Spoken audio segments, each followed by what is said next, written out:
వరంగల్ మహానగరం మరోసారి ముంపుకు గురవుతుందా అంటే అవును అంటున్నారు అక్కడ ప్రజలు. హైదరాబాద్ తర్వాత అతిపెద్ద నగరమైన వరంగల్ మహానగరంలో గత 4-5 సంవత్సరాల నుండి పదుల సంఖ్యలో కాలనీలు నీట మునుగుతున్నాయి. అధికారుల నిర్లక్ష్యం వల్లే ఇలా జరుగుతుందని స్థానిక ప్రజలు ఆరోపిస్తున్నారు. డ్రైనేజీలు క్లీన్ చేయకపోవడం, నాలాల పూడికతీత పనులు పూర్తి కాకపోవడం, నాలాల బఫర్ జోన్ స్థలాలు కబ్జాలకు గురి కావడం, ఇన్ని కారణాలతో నగరం ముంపుకు గురవుతుందని నగర ప్రజలు వాపోతున్నారు.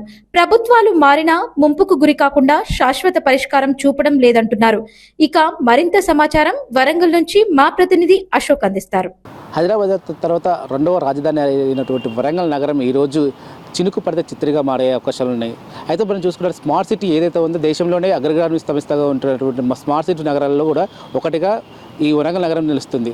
కానీ ఇక్కడ చినుకు పడితే మాత్రం చిత్రగా మారుతుంది. నిన్న చూసుకున్నట్లయితే ఒకటేసారి దాదాపు నెల రోజుల తర్వాత పడ్డ వర్షానికి మాత్రం బీట్ బజార్ మొత్తం నిండిపోయింది. ఆ దుకాణాల్లో కూడా వాటర్ వచ్చిన పరిస్థితి మనం చూసాము. అలాగే నిన్న కురిసిన ఒక్క వర్షానికి కాలనీలన్నీ నిండిపోయాయి. ఇక్కడ చూసుకున్నట్లయితే కాలనీలలో ఉన్నటువంటి నాలాలు కూడా నిండిపోయి ఉండడంతో ఇప్పటికే జీడబ్ల్యూసీ అధికారులు ఎవరైనా ఉన్నారో దాని మీద పట్టించుకోకుండా పోవడంతో అక్కడ ఉన్నటువంటి వాటర్ అక్కడ నిలిచిపోయాయి. దీనివల్ల ఏంటంటే అక్కడ ఉన్నటువంటి వాటర్ నిలవడం వల్ల ఈ దోమలు పెడితే ఎక్కువ అయ్యే అవకాశాలు ఉన్నాయి. దీంతో పాటు వచ్చే సీజనల్ వ్యాధులు ఏదైతే ఉన్నాయో ఈ దోమల ద్వారానే వచ్చే అవకాశాలు ఉంటాయి. అయితే దీని అంతటికీ పరిష్కారం చూపేటువంటి సంస్థ ఏదైతే ఉందో మున్సిపల్ కార్పొరేషన్, ఈ గ్రేటర్ వరంగల్ మున్సిపల్ కార్పొరేషన్ సంస్థ ఏదైతే ఉందో ఈ శానిటేషన్ సిబ్బంది ఇక్కడికి వచ్చేసి ఆ వర్కర్స్ ఇచ్చేవాల్సి ఉంటుంది. కాకపోతే ఇక్కడ మనం చూసుకున్నట్లయితే దాదాపు 43వ డివిజన్లో చూసుకుంటే సాయినగర్లో చూసుకుంటే టోటల్లీ ఎక్కడ నీళ్లు అక్కడే ఉన్నాయి. ఇక్కడ నీళ్లు కూడా మనం చూసుకున్నట్లయితే అక్కడ దోమలు తయారయ్యే విధానం ఏదైతే ఉందో లార్వా సంబంధించిన విజువల్స్ కూడా మనకు కనపడుతున్నాయి. అలా చూసుకున్నట్లయితే అక్కడ ఈ ఒక్క కాలనీ కాదు, దాదాపు నగరంలో ఉన్నటువంటి దాదాపు 42 విలీన గ్రామాలు ఏవైతే ఉన్నాయో ఆ విలీన గ్రామాల్లో కూడా ఇదే పరిస్థితి అని చెప్పి స్థానికులు చెప్తున్నారు. అయితే ఇప్పటికైనా అధికారులు దీనిపై చొరవ తీసుకోవాలని చెప్పి స్థానికులు చెప్తున్నప్పటికీ దాదాపు మనం చూసుకున్నట్లయితే ఈ ప్రక్రియ మొత్తం నాలాల పూడికి తీత కావచ్చు, నాలాలన్నీ శుభ్రం చేసే ప్రక్రియ మొత్తం మే నెలలో జరగాలి.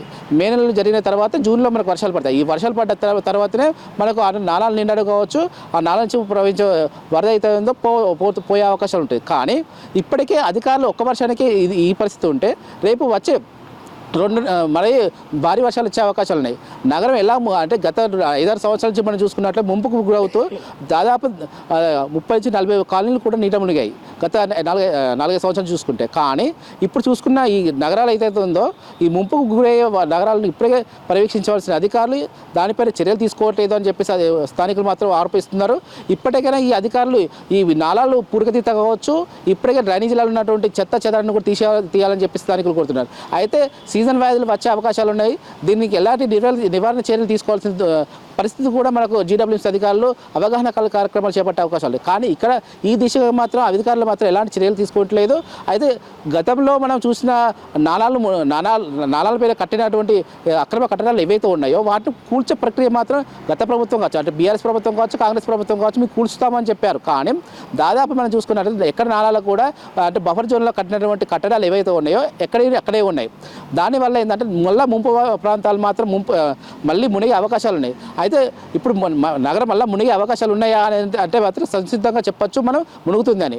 అయితే అధికారులు దీనిపై ఏమైనా చర్యలు తీసుకోవాలని చెప్పి చెప్తున్నారు. కానీ ఈ దిశగా మాత్రం అధికారులు ఎక్కడ కూడా చర్య తీసుకోలేదు. అలాగే మనం చూసుకున్నట్లయితే అంటే వరంగల్ నగరం గ్రేటర్ వరంగల్ నగరంలో దాదాపు గతంలో చూసుకున్నట్లయితే 1000కి పైగా శిలాస్తకు చేరినట్టు గృహాలు ఉన్నాయి.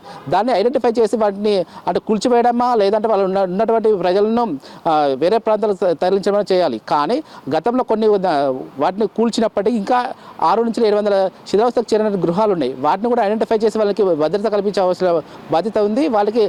వాళ్ళపైన హెచ్చరిక చేసే బాధ్యత కూడా గ్రేటర్ వరంగల్ అధికారులకు ఉంటుంది. కానీ ఇప్పటికి కూడా దానిపైన ఎలాంటి కూడా చర్యలు తీసుకోలేదు.